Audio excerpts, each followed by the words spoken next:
Assalamualaikum warahmatullahi wabarakatuh. Minal aidin wal faizin, mohon maaf lahir dan batin ya kalau misalkan selama ini saya ada salah-salah kata gitu ya. Oke, pada video kali ini saya ingin membahas tentang ASO yang ditunda. Terus pengaruhnya apa sih?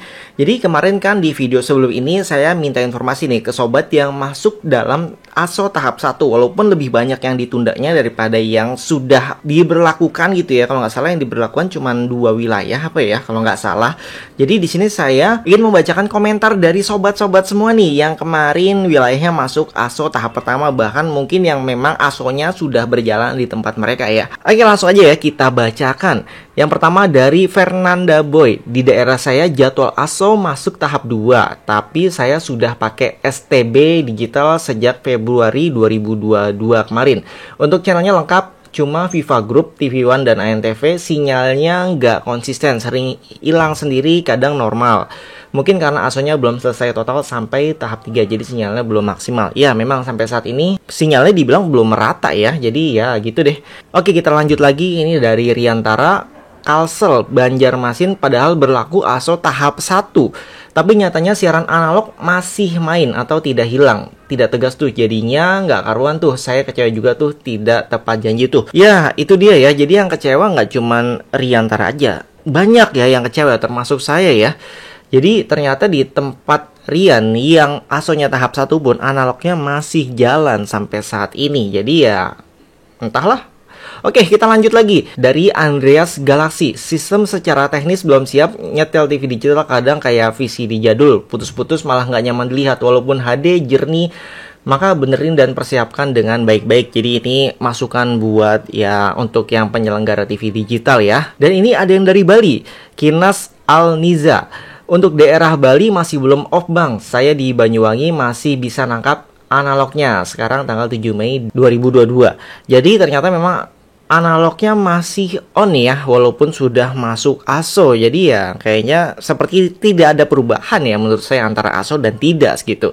Mungkin ASO hanyalah sekedar formalitas gitu ya. Kalau sudah ASO mungkin nanti walaupun sudah ASO berjalan ternyata hasilnya ya sama aja. Ya mudah-mudahan sih di saat ASO itu ada perubahan gitu ya.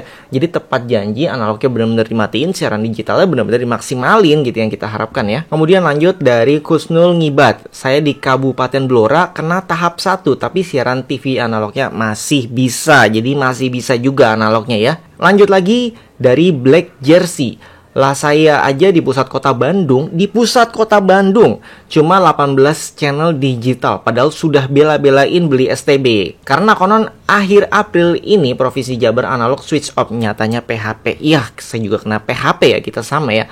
Malah siaran analog jadi makin surem parah, jadi makin banyak semutnya katanya. Katanya disuruh mendukung migrasi dari analog ke digital, tapi setelah didukung penanganannya malah kayak nggak serius. Iya ya, jadi kemarin memang banyak di TV gitu ya, suruh migrasi digital. Pada kenyataannya ya kita malah kecewa ya, padahal udah mendukung program migrasi digital. Lanjut lagi dari Desi Mary, ganti digital malah siaran TV yang hilang. Akhirnya STB-nya dimatiin, pakai analog lagi. Jadi ya mungkin siaran digitalnya nggak dapet gitu ya. Akhirnya ya pakai analog lagi. Oke, komentar terakhir yang akan saya bacakan ini dari Dul Mukti 7. Di daerah saya Banten 1 terdaftar ASO, tapi sampai sekarang sudah 6 Mei siaran analognya masih berfungsi siaran. Jadi oke, intinya yang saya baca dari rekan-rekan di luar daerah yang masuk ASO tahap 1 juga ya, itu siaran analognya ternyata masih on walaupun sudah migrasinya dijalankan gitu ya. Jadi seperti tidak ada perbedaan malah sebenarnya antara ASO-nya berjalan atau tidak. Jadi bagi sobat yang daerah tahap 1 juga terus ASO-nya ditunda, kayaknya ya sama aja ya antara yang sudah ASO karena analog masih berjalan juga, antara yang ASO-nya ditunda. Karena ya sepertinya tidak ada perbedaan nih sob. Oke, di sini saya lihat yang kasihan adalah mereka yang sudah investasi beli set-top box, karena ibaratnya udah kita takut-takut ini disuruh migrasi ke siaran digital karena analognya pingin dimatiin ya, udah beli STB, bahkan beli antena baru, terus beli kabel baru. Intinya semua baru untuk menyambut siaran TV digital, tapi pada kenyataannya investasi mereka yang mereka beli set-top box dan segala macam itu menjadi seperti sia-sia gitu ya. Jadi di sini saya berpikir kalau misalkan sobat mau investasi ke digital, ya sekarang kan belum jelas juga ya kecuali memang butuh siaran yang gratisnya. Misalkan mau nonton siaran-siaran yang gratis, misalkan MotoGP di Trans 7 gratis, atau siaran Liga Inggris di MNC Group gratis, atau Liga Champion di SCTV Indosiar secara gratis. Ya, memang gratis di digital, tapi pastikan lagi sobat mendapatkan siaran tersebut di digitalnya. Jangan sampai sudah beli malah sia-sia nggak dapet. Jadi lebih baik mendingan ya, ini hanya sekedar apa ya, opini dari saya deh. Setidaknya kalau sobat beli perangkat parabola ya, paket parabola yang mini aja itu sekarang mungkin dapat sekitar harga 850.000. Itu tinggal terserah sobat mau pilih merek apa, sesuaikan dengan kebutuhan hiburan, bisa pilih Transvision. Kalau misalkan Liga Inggris itu ada di Next Parabola, terus mau nonton SEA Games, mau nonton Liga Italia itu ada di Cavision dan Visionku. Itu kalau mau nonton MotoGP juga ada di sana. Tapi ya perbedaannya parabola untuk siaran-siaran sport pastinya berlangganan, dan untuk siaran lokalnya sekarang tidak lagi seperti dulu yang katanya gratis selamanya. Jadi sekarang lebih logika ya, karena mereka bilang gratisnya 1 tahun. Jadi setelah 1 tahun untuk siaran lokalnya, terutama yang MNC Groupnya ya, biasanya nggak semuanya. Jadi khusus MNC Groupnya itu harus dibuka dengan voucher 9.900. Ini hampir berlaku di seluruh operator harganya ya sebulan. Jadi kalau belinya setahun biasanya lebih murah. Terus dengan harga tersebut ya menurut saya lebih worth it ya, lebih pasti ya untuk siarannya dapat. Terus kita tidak hanya mendapatkan MNC Group aja dengan 9.900 tersebut, jadi dapat channel-channel yang lain juga. Karena sebenarnya mau beli paket apapun itu sobat otomatis mengaktifkan siaran nasionalnya juga. Jadi intinya ya sobat langganan apaan kek gitu ya, yang murah gitu misalnya ya, itu sudah membuka siaran MNC Groupnya. Jadi itu peraturan yang berlaku mulai 2022 di parabola mini.